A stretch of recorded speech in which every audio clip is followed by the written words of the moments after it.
Hello, everyone, and welcome to the podcast Young Black Suburban. I'm your host, Kaitlin Files. I'm a young, white, female-identifying lawyer who lives in Bucks County, Pennsylvania, outside of Philly. This podcast runs as a sister show to Young Black Suburban, hosted by Tim Witherspoon Jr. The Young Suburban podcast hosts guests to engage in conversation about their different life journeys and perspectives. My show, Young Blonde, has a special focus on badass babes out there doing the damn thing. So welcome and thank you for tuning in. Let's jump into today's episode. All right, so we are here with Jessica Strong, my sister from another mister is what I like to call you. Sometimes I call you my bestie, but I don't think it does justice to our relationship. Yeah, because you know how sisters can like not see each other for a while, not talk, and then they just pick up normal. And record each other. And then I'm like, can you come on my podcast? Yes, correct. Very good. Yeah, that's why we're sisters from another mister. I agree.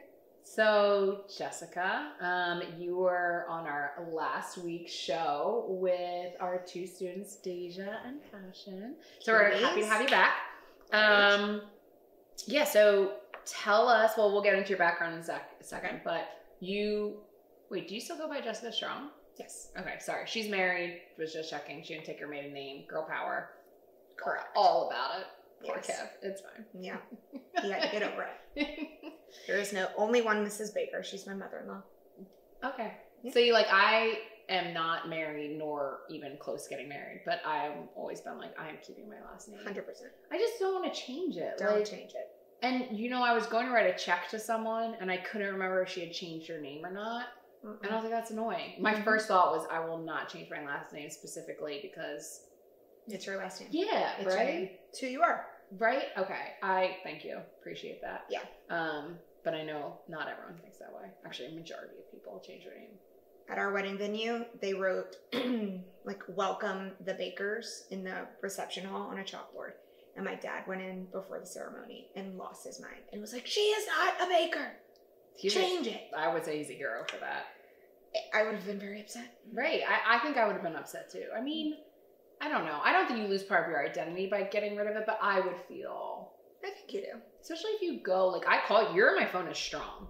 Right. So, I think I go, a lot of people call me Files. Files. Yeah. Or K-Fi or something like that. So, I wasn't that anymore. It's also just, I told Kevin he could take my last name, and he didn't want to. So I think there should be a mutual last name taking. I've heard a lot of interesting male opinions on that.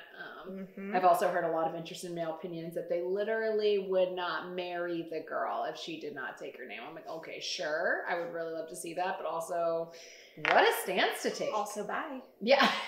Bye. Yeah. Have a nice Have fun with your name somewhere else. Yeah.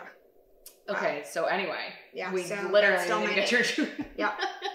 So this Jessica Strong, we met when we were teaching down at Academy Prep down in St. Petersburg, Florida. Yes.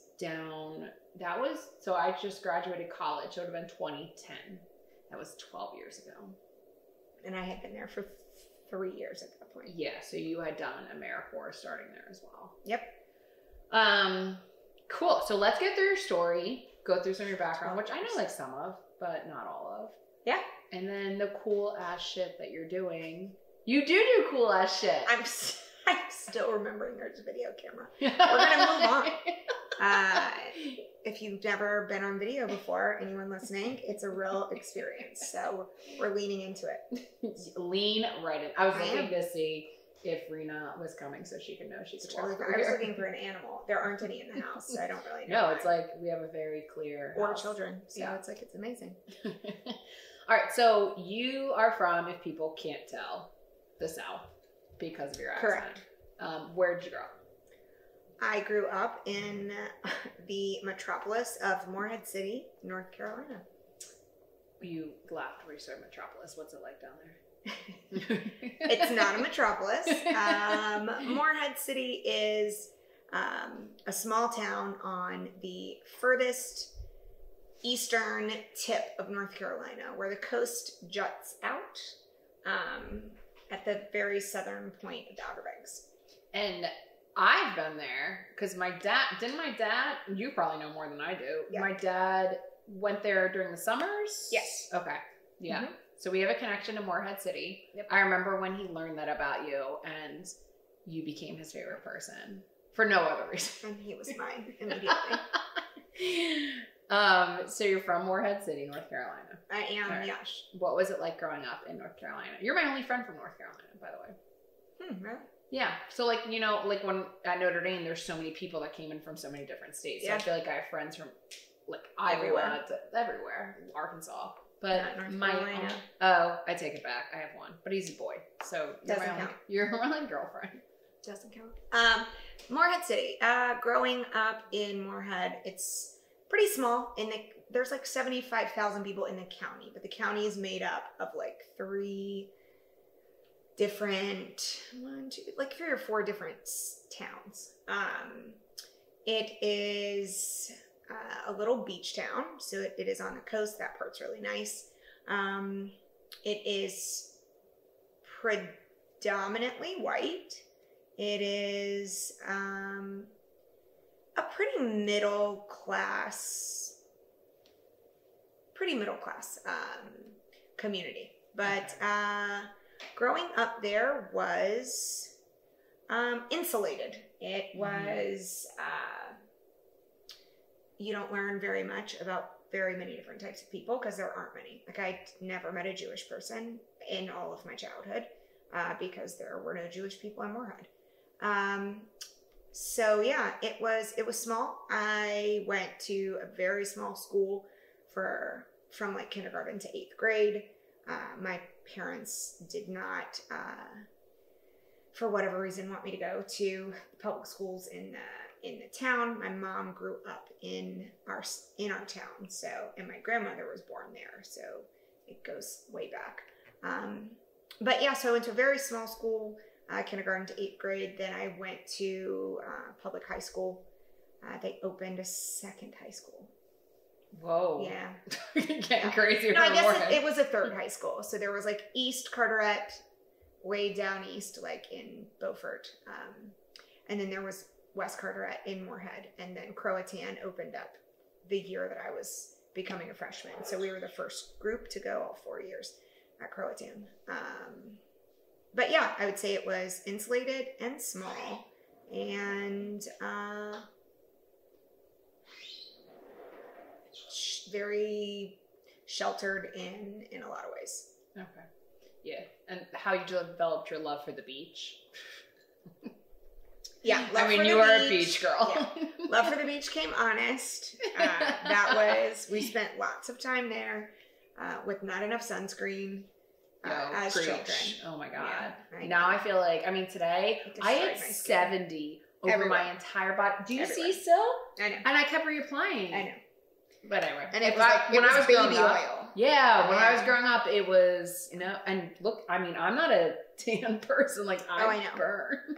I destroyed my skin. Yeah, look at this when I take my watch off. Yeah, that's intense. Camera, boom. Yeah, that's whatever. Anyway, moving on. So you grew up there. We'll get into your background later because I want to talk about some things that you're doing. But you ended up at one of the schools I loved growing up. And I also, again, know no one else who went here. UNC. Yeah. Awesome. Love Tar Heels. Yes. Yeah, I love a good Tar Heel. Now, I also like Duke. I'm a weirdo that I'm like, I will cheer for both teams. Ew. I'm sorry. It was my dad's dream school. I know. Cheer for both. I don't want to pick Duke, so I'm just going to say nothing. Okay. I like them both. Notre Dame. We could talk about that in a lot of ways. But I can see that your loyalties would lie there. I can understand why you think that Duke is like They're terrible. Yeah. Oh my gosh. Oh, well, Notre Dame's not necessarily terrible, but Duke is absolutely terrible. We need to take a lap on that one. We're going to go ahead and just take a pause. No, but a rich, privileged bubble school. Yes. Duke, Notre Dame. Very similar. Yes. I completely understand. Yeah. I do love UNC, but I started loving them because I loved the colors and I thought they were just so beautiful. Yeah. That's why the sky is Carolina blue. Love it. Because God was Tar Heel. Just kidding. You can recover from that one. I've never heard that before. I love that. And now you know. All right, now I'm a UNC fan. Yeah.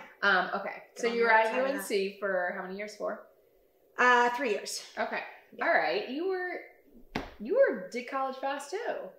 Yes, did college fast. Well, my first year, I graduated high school early and did a year of community college before I went to UNC because I finished high school early. So you're able to UNC in the 3 years because you had a year on your belt. Okay. Yep. Not because I was like a rock star in college. Well, still. I mean, all right. Well, go get her. Yeah. And you were first generational, which I found out in the last podcast. Yes. Which is really cool. Wait, and you're older than your sister. You have one sister. So you were the first. Yes. Hannah is 3 years younger than I am. And she went to NC State, and that's like a whole nother problem. So my grandpa went. Right. So if I'm going to have to choose one of the 3, it's going to be NC State. Sorry. Oof. Well, it's family. Yeah, I guess so. But what made you want to go to college if you were the first one? Getting out of Moorhead. And I think that even though I was the first one, and even though my parents did not really have any conceptual understanding of what it took to get into college, it was always like very much like the expectation. Like education was super important to my mom in particular. Like we had to read all the time. Like getting a B was not an okay thing. And so I think even though she didn't go to college and neither did my dad, I think it was like kind of always like, and you're going to go. We're not necessarily going to help you get there, but you're going to go. So good luck. Okay. So basically you're going to college, but no financial assistance. So you had the support to go, but not the financial support to go. Correct. In UNC, do you get support when you're financial support? Like if you're in state? You do. Yeah. So I, at the community college, had 2 really instrumental college advisors. I was in a program in the community college for first generation college students. And so that gave me access to like different levels of college counseling. And one of the women there was really kind of like my guidepost to getting to Carolina. It's also UNC was like my Uncle Eugene, who also did not go to college, but is like my favorite uncle. He's a diehard Tar Heel fan. I like went to my first basketball game in the Dean Dome with him when I was in middle school. It's so like that was actually the only college I applied to, which is interesting. Yeah. Okay, I was like, yep, this is where we're going. All eggs in one basket. But so yeah, you do get some financial assistance, but I ended up, oddly enough, I had to become financially emancipated from my parents in order to get the level of financial aid I needed. Because you were like, what were you, 18? 17. You were only 17. Yeah. Oh yeah, because 18, yeah. Yeah, so it was one of those situations where my parents made too much money for me to qualify for like the level of financial aid I needed, but not enough money, like they had no savings to send me to school and they couldn't pay tuition. And so I was only qualifying for loans and like some merit-based scholarships at first. And so that year where I graduated high school early, the program at the community college helped me like go through the process for financial emancipation. And then that opened up a lot more doors for financial aid. Okay. And so there is a scholarship program at Carolina for first generation college students. And so I was able to then apply.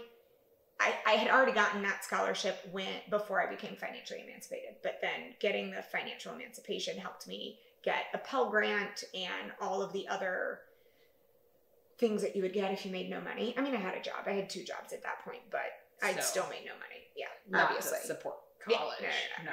So I ended up actually graduating college from Carolina only owing like $9,000.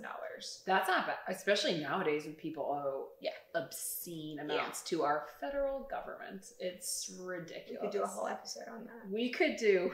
Yeah, which is why when Deja said that she like had to not even apply to her top school because she couldn't afford the application, I wanted to scream, because I wouldn't have known that you can actually get the application fees waived unless that college advisor that I had told me that I could get those fees waived. But I mean, I only applied to one school, so it wasn't that much anyway, But still, it's absurd. I mean, and now Passion is taking out loans to get through law school. I mean, it makes me sick to my stomach. Yeah. And the worst is that you're seeing kids take out loans, really not, like, with no guarantee that they're going to have a job that pays them enough to pay back these loans. There are people in their 50s, 60s right now still trying to pay back our federal governmental loans. It's crazy. Disgusting what is going on. It's very gross. I mean, I have the benefit that my parents covered my education, but I can't imagine if I were still trying to pay off student loans right now. I mean, I'm paying off grad school, but it's absurd. It's absurd. That was still, if I had to pay off grad school and undergrad, that would be.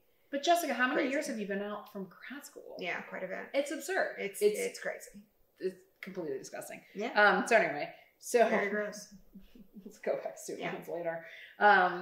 So when you were in college, what were you studying in college?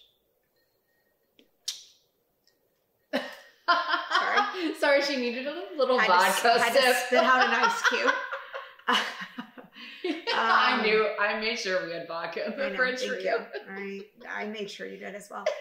At Carolina, I was a public policy major. So I majored in public policy with a concentration in social and education policy.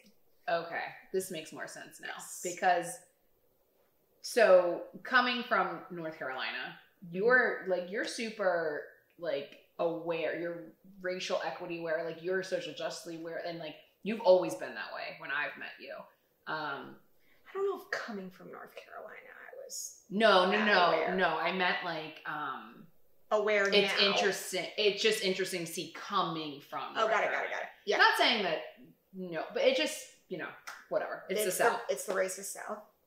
And yes, Granny, wherever you are, there are racists in New York as well. That's not the actual point. I was going to say, it's more overt racism in the South. Right. The North has their own racist issues, but there's a lot of more things that happen in the South that I'm like, oh my God, what's going on down there? Yeah. But that's not saying the North does not have their problems. It's just, they're more sneaky about it. Yep. And setting up systems, basically. That's the way the North likes to do it. Okay, so you studied public policy. Yes. And so did you always want to be a teacher? No. Okay, what did you want to do? Oh my gosh, I can't wait for you to No. Jordan? Yeah, I am. Still, I was like, and I have a booger. But anyhow, I don't. But no, I didn't want to be a teacher. I thought that I was going to go either get a master's in public administration. At one point, I thought I might go back to law school. Or not back to law school, but go to law school. And I thought that I'd somehow be in education policy. Okay. And then what happened after you graduated UNC? Yeah. I wanted to move to New York City, and that has been with you since I was in high school. Oh, okay. Yeah, I was in show choir. Don't worry, we can talk about it later. Oh my gosh. This is why I love doing podcasts. I did not know you were. I was in show choir. I don't think I've ever heard you sing. That's because I no longer do it. Are you gearing up? My vocals are not what they used to be. Anywho, but we had a vocal show choir trip to New York City when I was in high school, and I was like, and this is where I will live. That's pretty cool. Yeah. So I wanted to move to New York, but I didn't want to go straight into grad school, and I wasn't entirely sure what I wanted to do.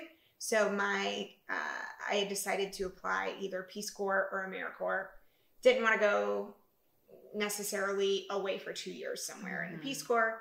So I was going to apply for AmeriCorps, and I wanted to do it in New York. And my college advisor at the time was like, you will literally not survive. You can't make an AmeriCorps salary and survive in New York City unless you have money in the bank. And I was like, and I don't have any of that. So, so I did actually AmeriCorps in Florida. Yeah. Cause I don't think that was wrong advice. No. She was like, unless you have someone that's going to support you financially, you should not try to do this there. Yeah. And for people that don't know, so the Peace Corps is a 2-year commitment, and you can get sent pretty much anywhere globally. Yeah. AmeriCorps is U.S. based. Yep. And it's 1-year commitment, and you can do a whole variety of things. Yeah. And I think you did what I did, which is teaching. Yep. Yeah. And that was down in St. Petersburg, Florida, at Academy Prep. AP. I'm just thinking about trying to live in New York on that AmeriCorps salary. Because you qualify for food stamps when you're on AmeriCorps. Correct. And Medicaid and all of that stuff. And I can't imagine trying to live in New York City on that salary. No, you do. You qualify for all of those things unless you end up in the trap that like a bajillion Americans are in of the working poor, where in order to pay my car payment, I had to be a bartender or a waitress on the weekends. And then with my waitress salary, in addition to $191.22 every 2 weeks from AmeriCorps, I didn't actually qualify for food stamps anymore. But I couldn't pay my car payment on food stamps and just my AmeriCorps salary. And so I had to get a job to pay my car payment, but then it meant I didn't qualify for federal aid. Yeah. Yep. That is, it's literally a rock and a hard place. Like the government is set up so like if you're so poor, they'll give you food stamps. But as soon as you get a little bit of a breath, it's like, nope, you don't get any more. So well, and then you don't have the breath. Right. Because then they're like, and now we're back and now we're back to now 3 to 4 jobs because I can't pay. Man, we've barely gotten into your story and I'm just so riled up about so many things about our country.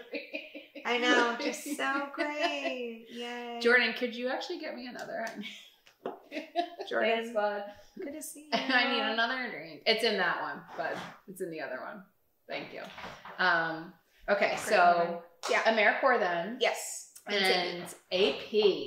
Academy Prep. Yes. Where it all began. Which is where we met too. It is. Okay, so you do that the year out of college. Yes.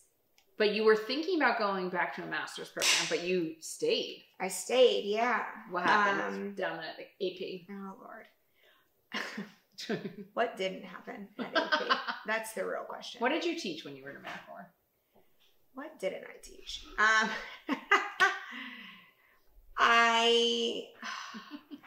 May she rest in peace, Deb Krellick. I taught with her for a year. So like at Academy Prep, when you're there as an AmeriCorps, you teach with a full-time teacher in like a core content. When I taught with you? And I taught with Deb, and she taught history and like ELA at the time. And so I taught with her. And I also, when you're in AmeriCorps, you run the gamut. So you open the school. Academy Prep is an extended day program. So we opened the gates for the school at 6:20 a.m. And the school day starts for kids. Kids are there by 6:45 if they need to, but the day I think started at 7:30 and then it went till 6 o'clock. So AmeriCorps assisted core content teachers and then taught extracurriculars and then also ran the after school program, which was the same when you were there, and then ran study hall until 6 o'clock. And the meals. And did the meal program. Yeah. Lunch and snack. That were all the things. So I was assisted in ELA and history, and then I taught a creative writing class was my thing that I taught on my own. And then in after school, I just feel like I've blacked it out. I don't know. I don't know. I was with, we had karate at one point, not taught by me, thank God. But I did, I also did a lot of golf lessons. Shout out to Coach Rick, wherever he is, for taking us for golfing lessons. It's the only reason I can go to the driving range is because of my Academy Prep lessons. There you go. I mean, golf lessons are expensive. They're expensive. Yeah. Yep.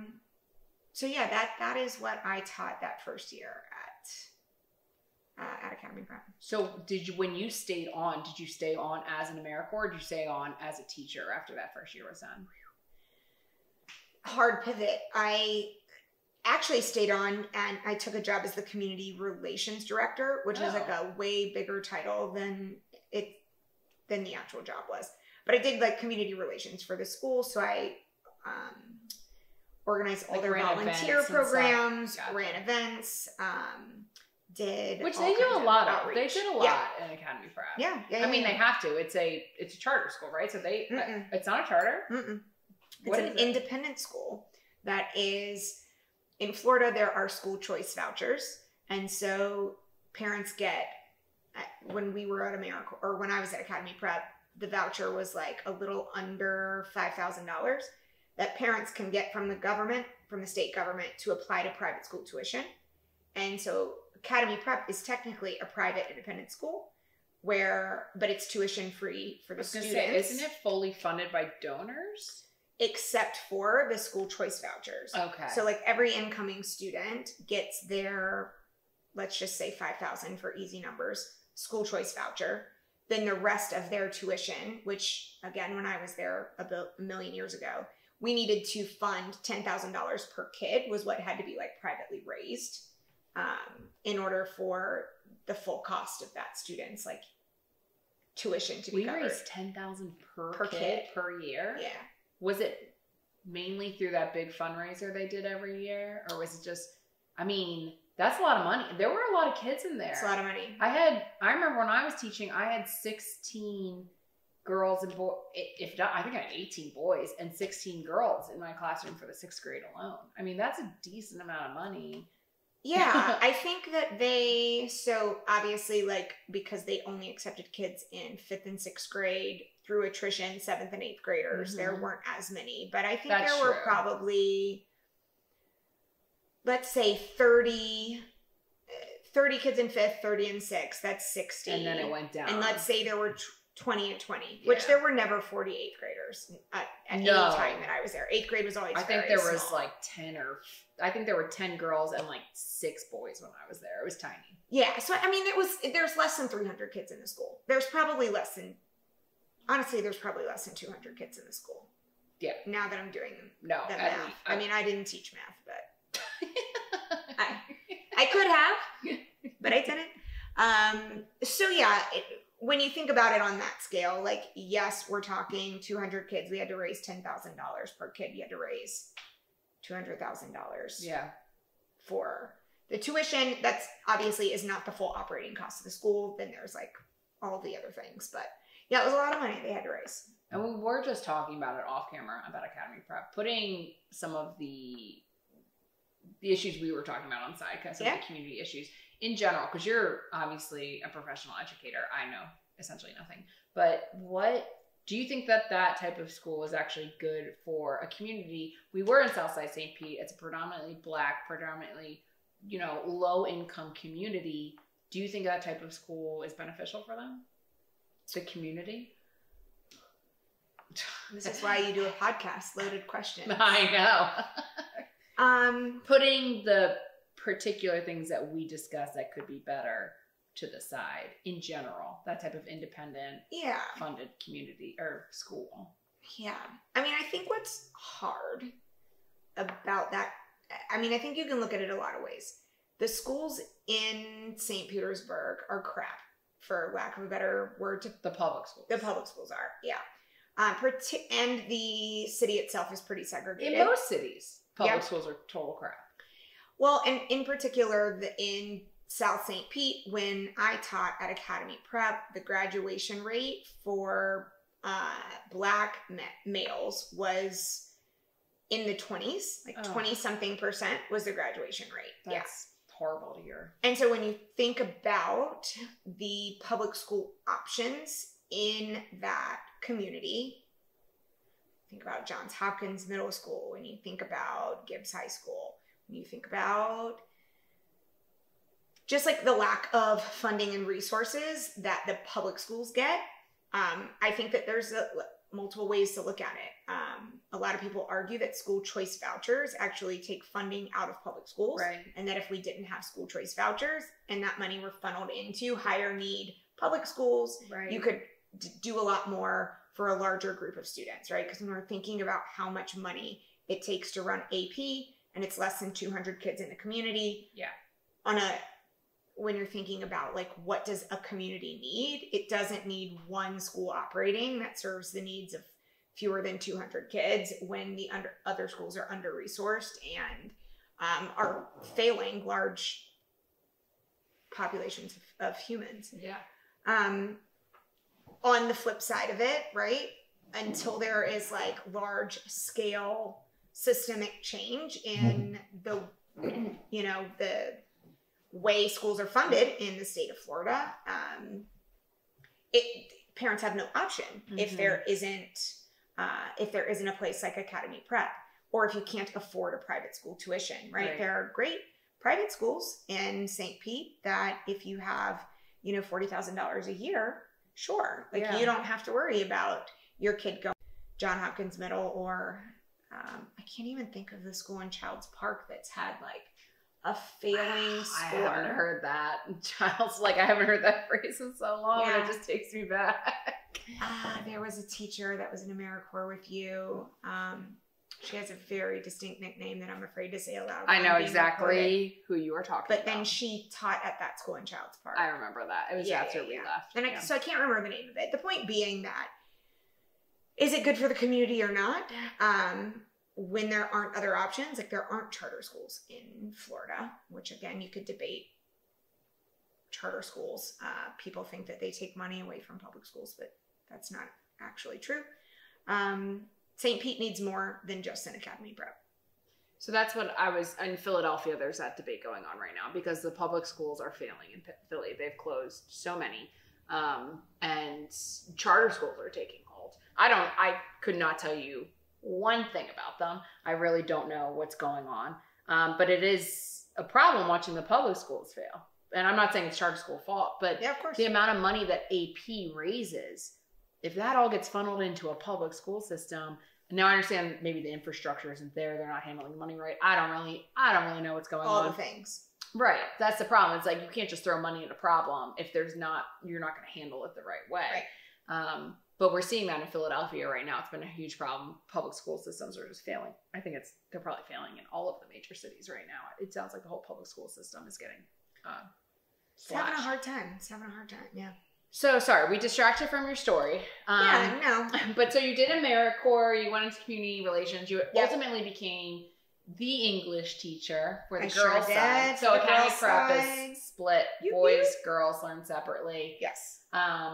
That's where we met. Yeah, I was teaching 5 to 8 and girls. I was very scared of Jessica Strong. Which is literally comical. I know. Looking back, oh my gosh. Comical. Because you just like were such a force in the classroom, and we didn't know what we were doing. You mean I was loud? You were loud. I'm loud too. Maybe that's the problem. I think a woman at the beach today near us like put in earplugs. And I was like, I even saw her do it, and I was like, I know when I'm being loud. I'm always like, loud. It's generally like just modus op, whatever, MO, whatever the other word is. Do you remember the Phillies game that we went to? We can't talk about that on camera. I'm sorry, Mrs. Files. Please my forgive me. I thought my mom was going to the call camera. Philly security on us just to get us away from her. Kaitlin, girls. It's like, oh god, we were like far too old to be behaving. Far too old. I don't know. We were still in our crab fries and oh my god, bud heavies after a tailgate. Oh, we were treats. We were something. Nick, I love you. Wherever you are. But we might have been the loudest people in that ball stadium that night. Yeah. So you may have been like, wow, she's a loud teacher. Yeah, I don't think the loudness doesn't scare me. I think you were so like, you just seem to know what you're doing. And I remember my English teachers, I didn't really like English until I got to high school. And my English teacher was, Weren't you an English major? Mm-hmm. Okay. Mm-hmm. Yep. No, I loved math and science. When I got to high school, I had such a great English teacher. She was terrifying, but she was interactive. And she made everything come to life. And I didn't realize until I got to college how much she made me fall in love. Like even in high school, I was like, I hate English. Yeah. Then I got to college and I was like, oh my God, she was amazing. Yeah. You reminded me of her. So like that's intimidating. Yeah. Well, yeah. And also I didn't know what I was doing. I was terrified. No one does. And neither did I. So we met there. And then I remember the first time you came to the beach. It was that summer. And you were coming up, and we weren't even that good of friends yet. And I was so nervous. So I was like, what are we going to talk about? Oh my God. Are we going to have anything to say? And now we're here. And now we are here. And now we're recording it. We have so much to say. So many great thoughts. So many things. So you were at AP for 7 years. Yeah. Crushing it. The The kids actually did love you, if that. I loved the kids. I look back, hardest thing ever, but like those little snugs, oh.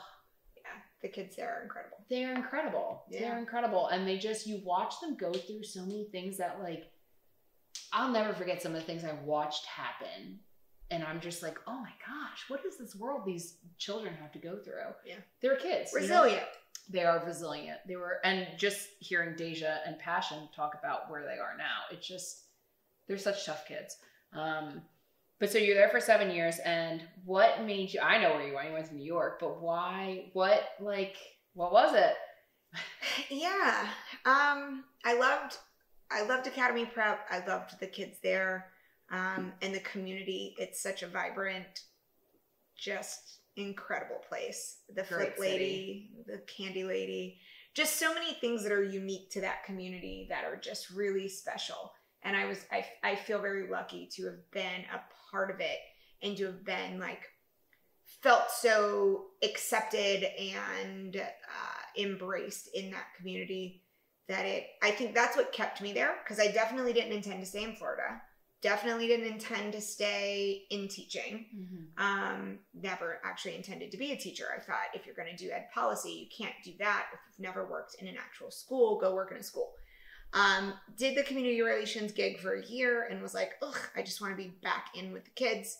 And so I went back in the classroom, and then I just, I was like, oh, I've taken a 7-year detour, and I was, again, after college, thought I was going to go straight to New York. I didn't. And so then I was like, all right, it's time. I felt very much like I had learned a lot in my time at Academy Prep, but was also like, okay, I need to understand what's going on in the world of education outside this bubble. And I just need to go to New York, because I just was supposed to be jonesing hard for New York. Yeah. You were. Yeah, I was. And I'd gone up for a few summers before I actually made the move. And then I was like, okay, it's just time to go. When you left, because you were in UNC, you're still in North Carolina, yep. Was going down to St. Pete, because that city is very interesting. I love St. Pete, but it's interesting. I mean, it's a cool place. I don't, people ask what's it like to live in Florida? And I was like, I feel like St. Pete's a little bit different. I didn't love living in Florida. But I do love St. Pete. I think St. Pete is a really cool place. It's so different. The beach from the downtown from where we were on the south side. It's just such an interesting community. Yeah. I really liked living there. For me, it was a culture shock. Was it a culture shock for you? I guess you were at a kind of a bigger college than I was. I went to Notre Dame, which is just Notre Dame. A little privilege bubble in Indiana. I need everyone who's listening to know that if you ever go to Notre Dame and you are not rich and you go to the ATM and you hit quick cash, your lowest option is going to be $60. I was like, can I pull out quick cash? Do you give out tens? I need $20. I didn't, which say will give me we were 2 diverse. beers. Anywho, doesn't matter. We're not gonna. Notre Dame's beautiful. A lot of my favorite humans went to Notre Dame. You do have a lot of favorite humans. Well, because AmeriCorps. We had a partnership with Notre Dame, and so a lot of people that came through Academy Prep went to Notre Dame. For all of Notre Dame's classist faults, they do very much promote community service. The Sisters of Notre Dame, they sent AmeriCorps our Brothers, way every year. Fine. Weren't they the sisters? Mm-mm. Brotherhood. There's a sisterhood? I don't think so. I never saw none there. I saw plenty of priests. That's BS. It's all Catholics. And we'll have to fix that. But there should be a sisterhood. Anywho, what was the original question? Was it a culture shock going to St. Pete? Yes. Good thing you remembered, because I did not. Yeah.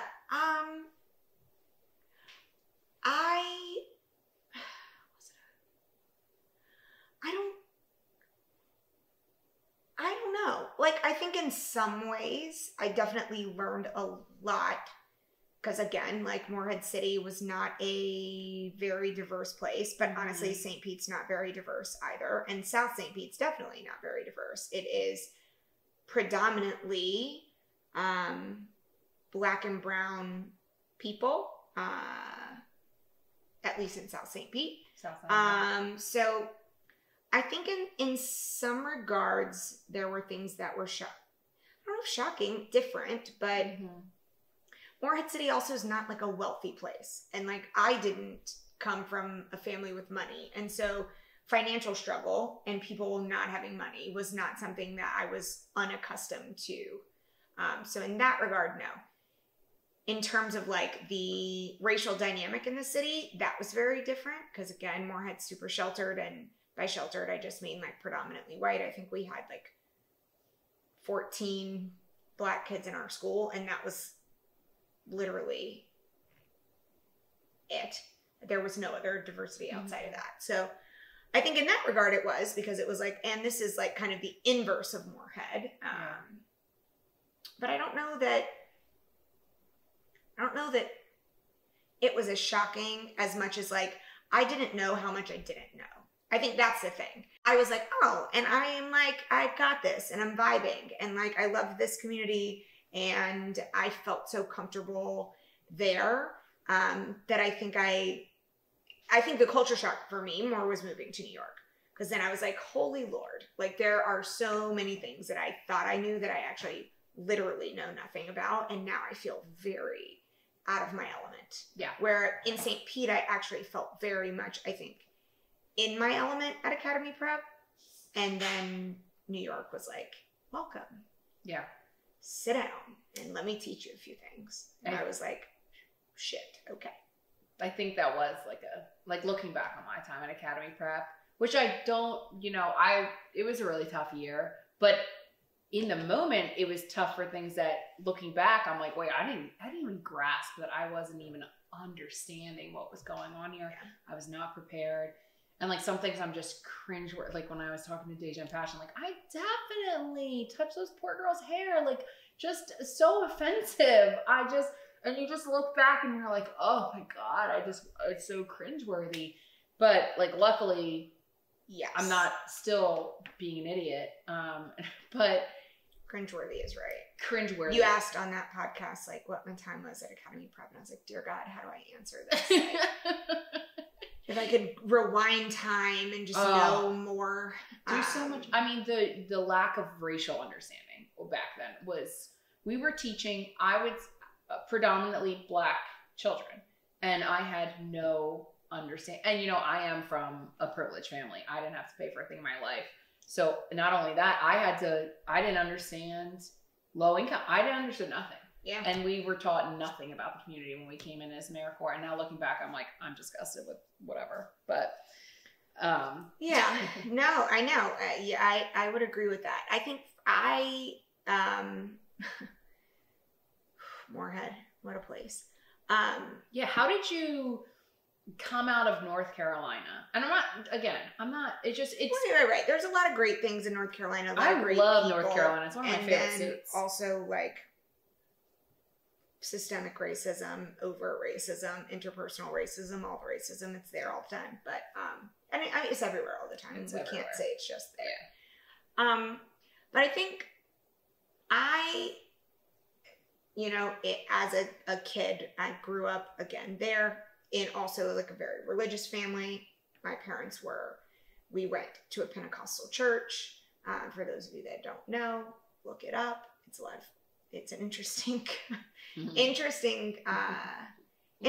But in high school, I felt really passionate about just the overt racism that was happening. It caused a lot of somewhat conflict in my family when I was a kid, because I was very much friends with the handful of Black kids that were in my school. I had a Black boyfriend when I was in high school. That was the first time I experienced a conflict within my immediate family about race. That lasted from the time I was like 15 and just kind of like grew as I went through high school. And I think that I was like passionate and had convictions about how messed up things were. And I addressed it a lot again in my 15-year-old way with my family in the moment as a kid, in the best way I knew how, specifically by just calling out the hypocrisy of like, we're in church 5 days a week and you don't want me to have a Black boyfriend because you think people are going to talk about me because we're in the South and I'm going to be seen as white trash. And that's like the thing that's like the hill you want to die on. But connecting to St. Pete, I feel like I felt passionate and I had convictions, and I knew that put me at odds in some ways with people where I grew up. And then I went to college even and was like, okay, kind of mind blown because again, I grew up in a super religious family. And then I went to college and I was like, dear God, not everyone believes the Bible is like literally the word of God, like spoken and written down. And it all literally happened. And it was like, holy Lord, I'm learning all these things. Mm-hmm. And then I went to St. Pete and I felt again, like very welcomed in the community. I had very close relationships with the staff. The principal there at the time was a Black woman that I had a really close relationship with. But I got to New York and realized that like, I didn't understand what the term white privilege meant. Mm-hmm. I did not understand what color is like. I literally didn't understand anything. And I think that for me, because I, as a kid, felt like I probably knew more than I did. Then I like went to college and then was like, oh God, now I know like more. And then because I felt so accepted in St. Pete, bless their hearts, like I know that I screwed up in so many ways when we think about race because I just was probably too comfortable. Mm-hmm. And no one called me on it. And it's not the job of any person of color to teach any white person about anything because it's not the role of the oppressed to teach the oppressor. But I just didn't know. I was like, wait, what are you talking about? Like all of my, like my closest friends are Black. My, that whole, like, white girl excuse of like, but what are you talking about? I know all these things. I had a Black boyfriend. And my co-teacher was like, sweetie, I'm gonna need you to sit down. And I was like, okay. Yeah. She was like, we're gonna need to talk about white privilege. And I was like, privilege? I don't have privilege. My grandfather was actually a sharecropper. Mm-hmm. Like, they never owned property, didn't graduate from 8th grade, couldn't read and write when he died. Like, we don't have money, we don't have privilege. And then I was like, okay, so we got a lot of learning to do. Yeah. And that was like 2013. Oh, yeah. So that's like not, I was like, dear God, I'm super ignorant and this is embarrassing. And I had a steep learning curve and a lot of people that helped kind of buoy me along that learning curve, mostly by just like holding up a mirror and being like, I'm going to need you to figure some shit out. And then I was like, okay, so I have lived my entire life as an educator being like grossly ignorant in a way that like is unacceptable. And I didn't know. I remember distinctly visiting Academy Prep after I moved to New York and speaking to Miss Perkins, who was the graduate support director at Academy Prep. Miss Perkins. And I was like, Perk, sitting down in her office, she was like, strong, strong. She was like just the most welcoming. Strong, tell me about it, strong, strong. And I was like, Perk, these people are crazy. I was like, they're trying to talk to me about white privilege. I don't have any privilege. And then I think now, here I am saying this to this like 50-year-old incredible queen of a Black woman in St. Pete.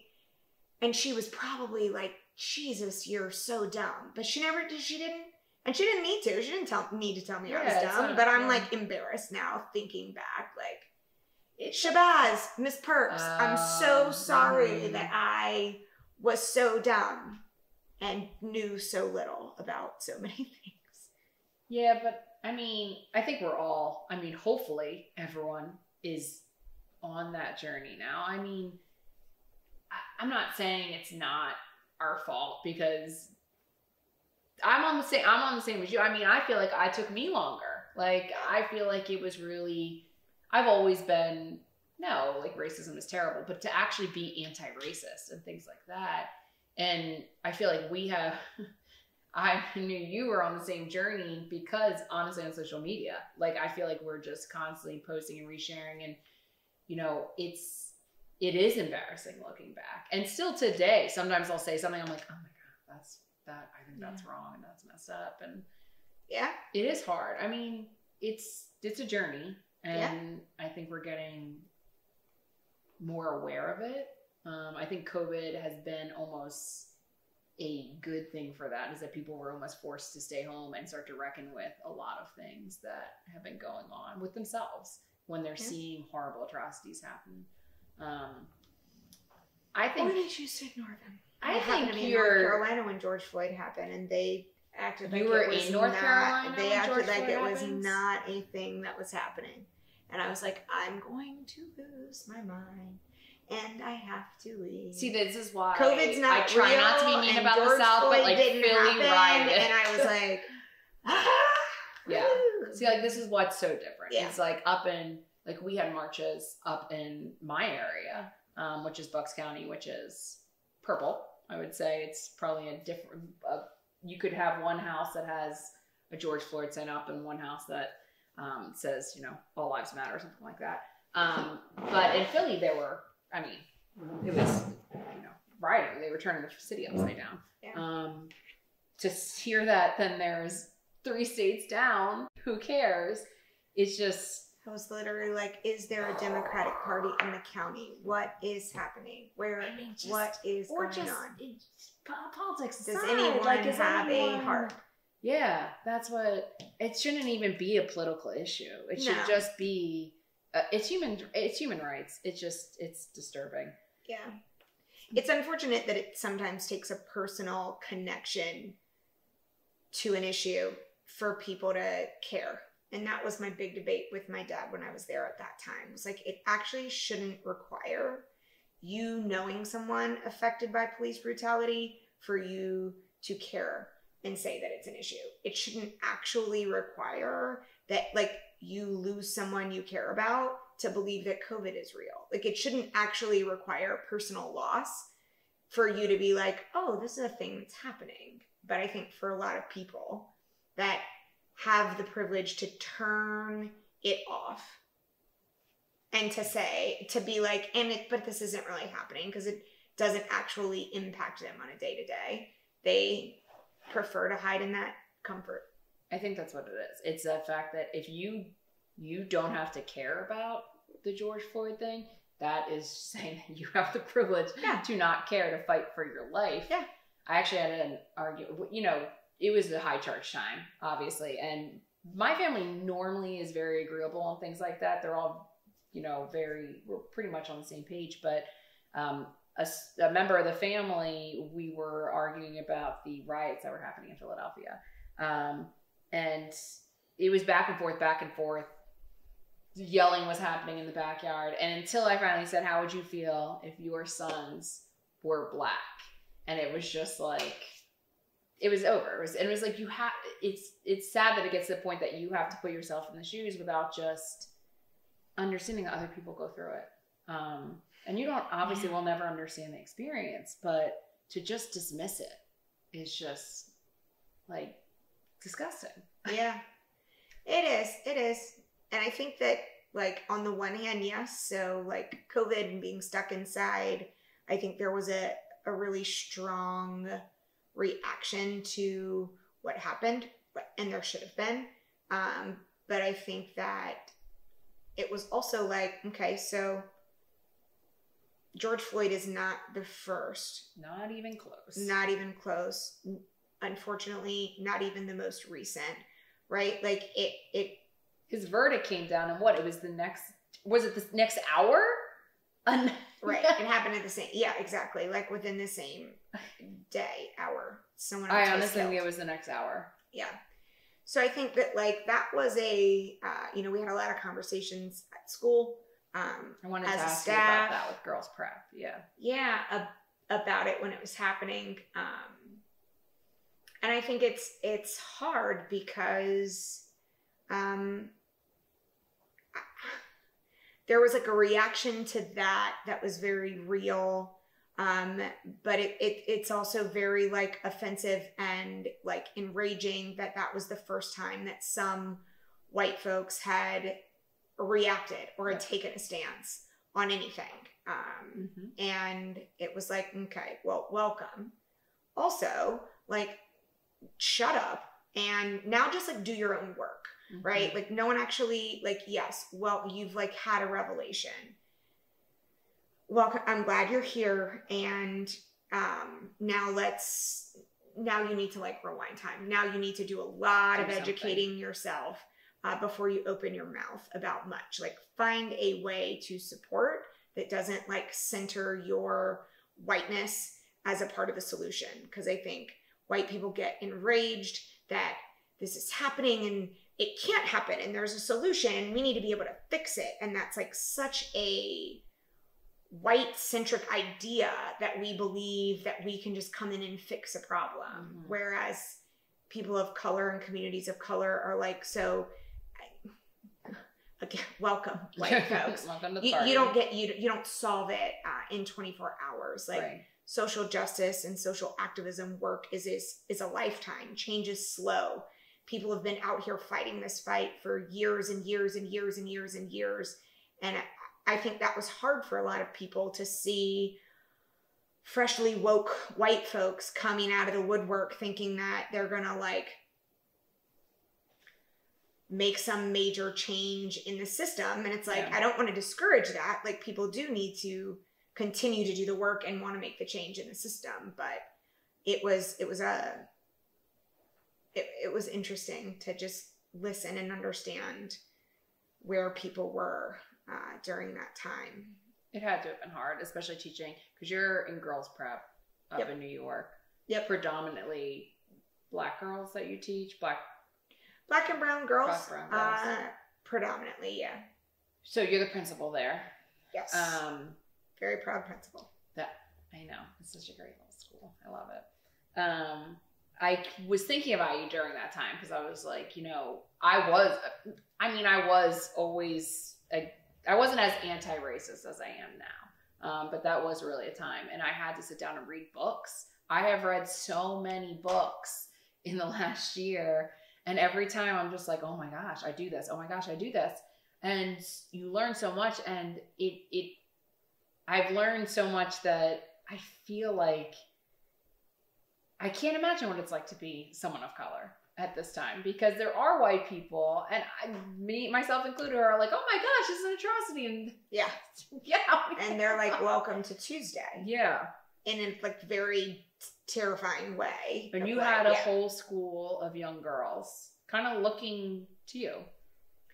Well, to the team, to the adults. Yeah. Teachers mean so much to them. Absolutely. Especially in your school. I mean, they're a very strong support system. Yeah. How's it been going with the girls dealing kind of to navigate through COVID and everything? I mean, it's been a tough year. I don't have to tell you. You're like easy peasy. Easy peasy. I think that,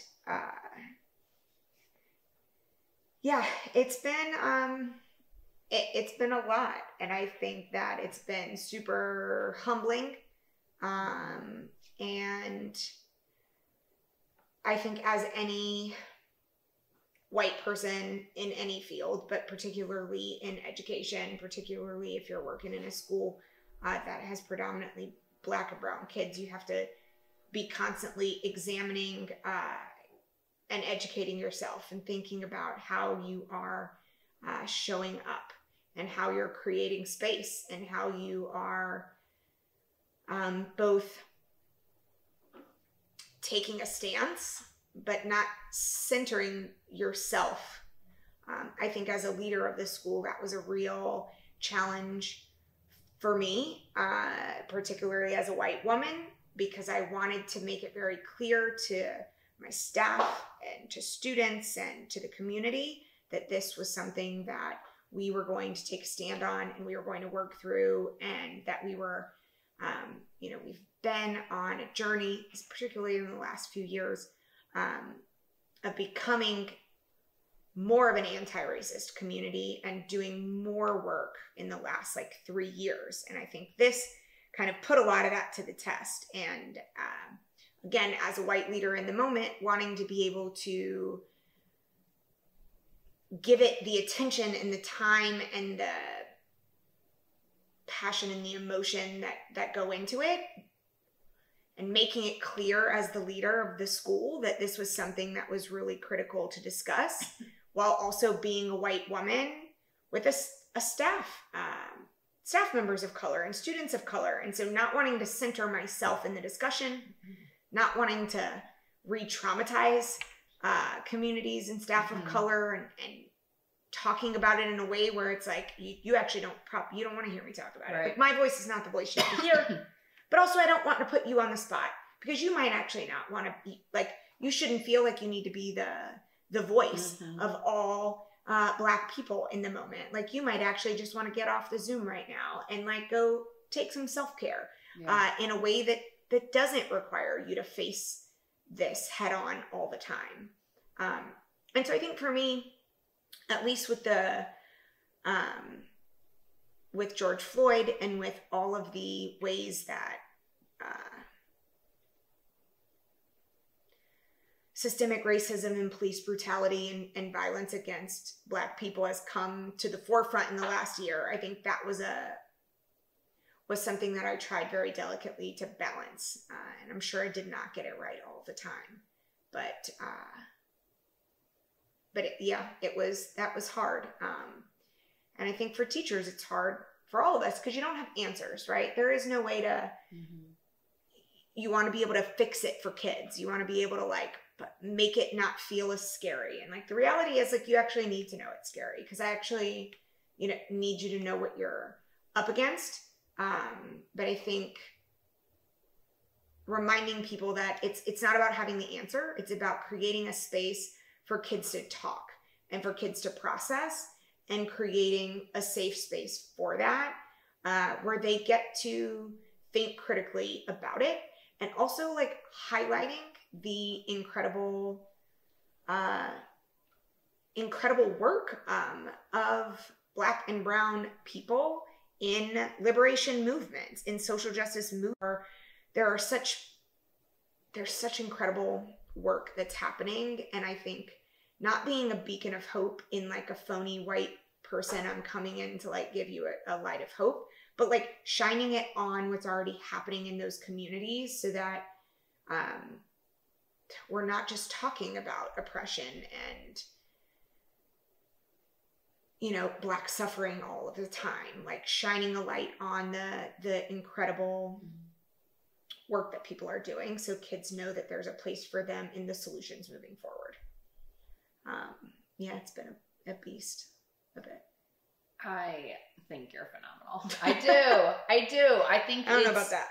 I don't think it's an easy job you have, in general, and especially now. And I think that you provide such a great,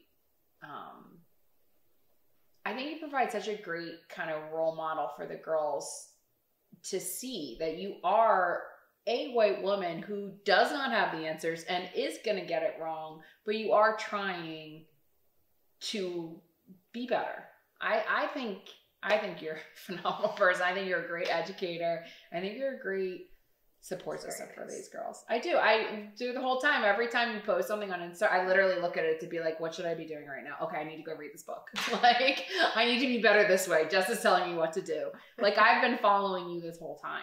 And I've been following the lead of others for sure.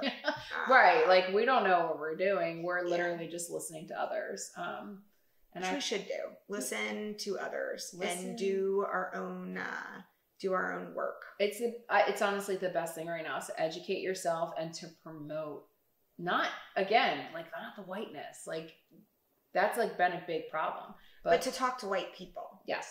Take the burden off of people of color to talk to white people. To make white people be better. And do the work with white people so that you don't unintentionally harm, right? I think there's a lot of unintentional harm that happens when we think we have to go outside of ourselves and ask a person of color how to handle something or what to do or to educate us. I think affinity groups of white people talking about the hard stuff is really important so that you don't actually have to unintentionally harm others while you get yourself together. I agree. So we're going to wrap up here. Great. You were amazing. Is there any way people can help Girls Prep? Like, do you guys take donations or, oh my gosh. Yes, let's promote your school. You're doing great work. The kids and the teachers are doing all the work. Oh my gosh. It was so hard to get this girl on a podcast as she's saying she does no work. No, the kids and the teachers. Yes, there are lots of ways. Our teachers have GoFundMes that people can fund. We've got one right now for our 7th and 8th graders. There's a history project that's going on. So GoFundMes are also always a great way to support. And really wants to support, they can hit me up and I'll tell them some other ways. So some like real cash money. Yeah, absolutely. Girls Prep in what part of New York? We're in the Lower East Side, so we're part of Public Prep Network, the nation's first single-sex charter organization in the country. And so, yeah, we are part of Public Prep, and it is Girls Prep Lower East Side Middle is where I am. Public Prep has 6 schools, 4 of which are in the Bronx, 2 of which are in the Lower East Side of Manhattan. Awesome. Well, thank you so much for being here, Jessica. I really appreciate it. Thanks for having me in your kitchen. My sister from another mister. Yeah. Thanks, Jordan.